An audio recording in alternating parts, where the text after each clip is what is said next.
Hey guys, in today's video, I'm going to talk to you about Fortnite Battle Royale's newest patch. This patch actually changed a significant amount of things in the game, so we're going to go right into them. First of all, we have the Starry Suburbs POI. This is north of Pleasant Park, and it's actually that old abandoned castle town before it was destroyed.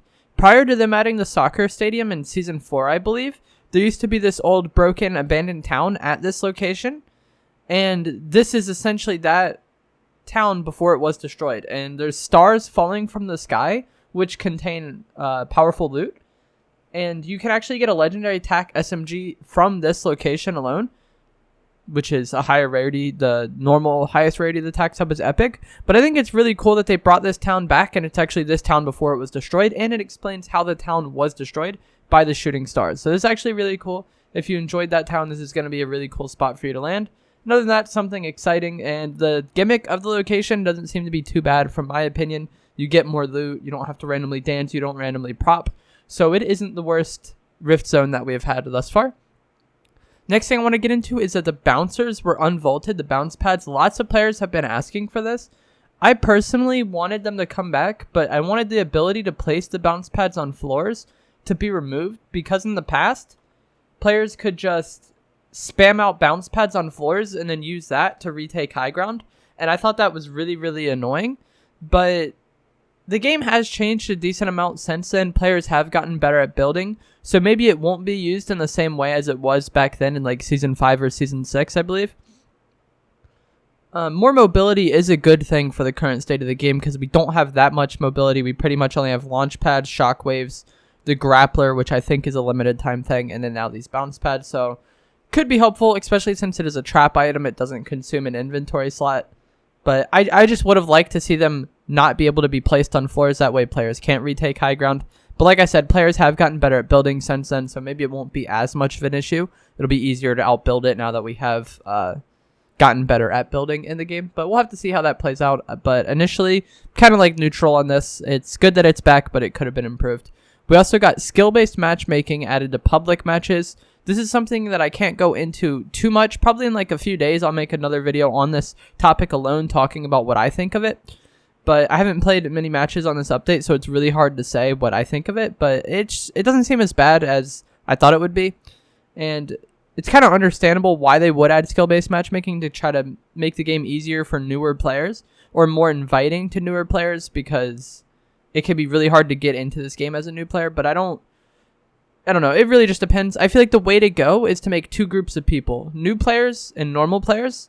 The normal players don't play with the new players, and the new players play in their own lobbies with bots. Once they've played a certain amount of games, they progress to a normal player, and then you get to play. What I really want to avoid is really long queue times for public matches. As you can see, my stats on screen.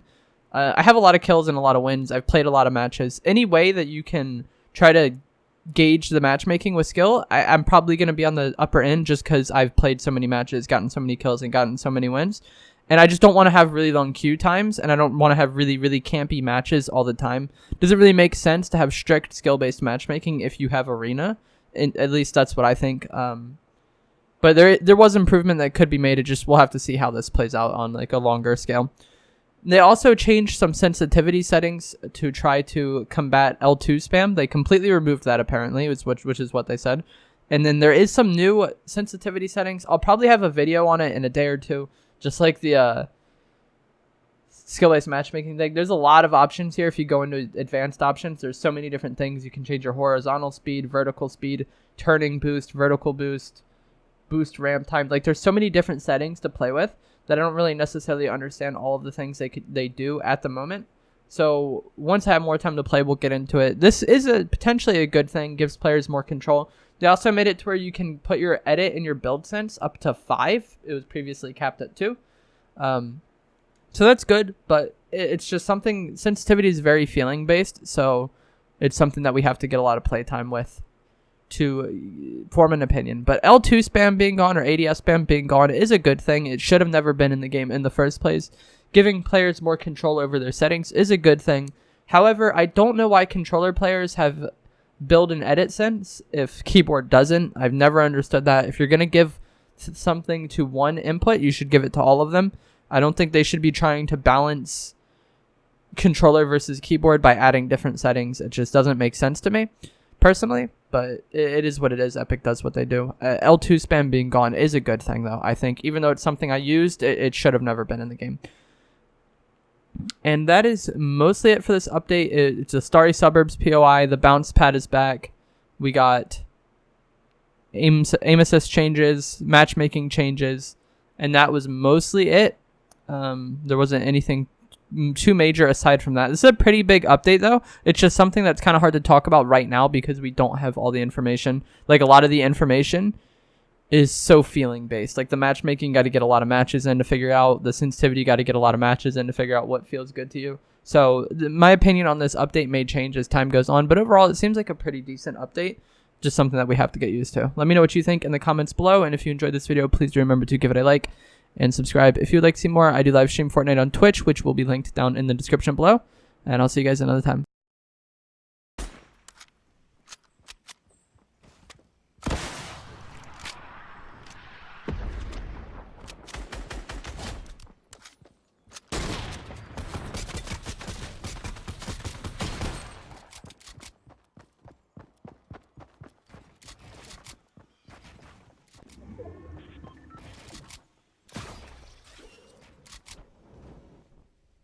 The heck?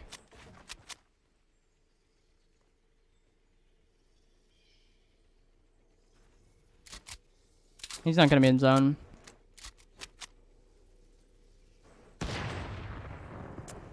That's ripped, Timmy.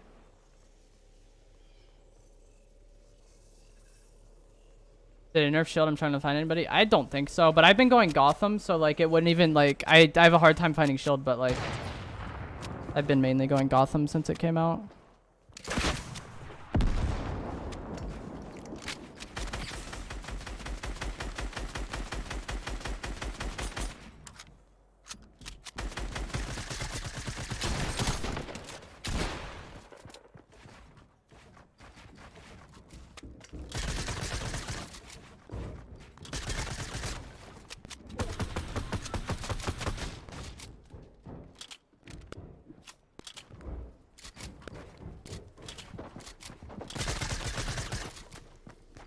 Dude, this kid is so irritating.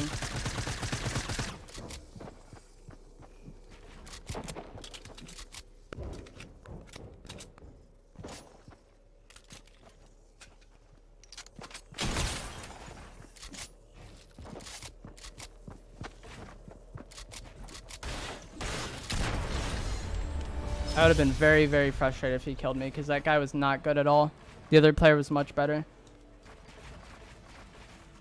You could tell he was panicking, I feel like. 14-1. That's decent-ish, I guess. Let's get some GGs in the chat. And if you guys have not already, please remember to follow the stream and turn on notifications if you would like to see more. Use code evolve-jake in the Fortnite item shop.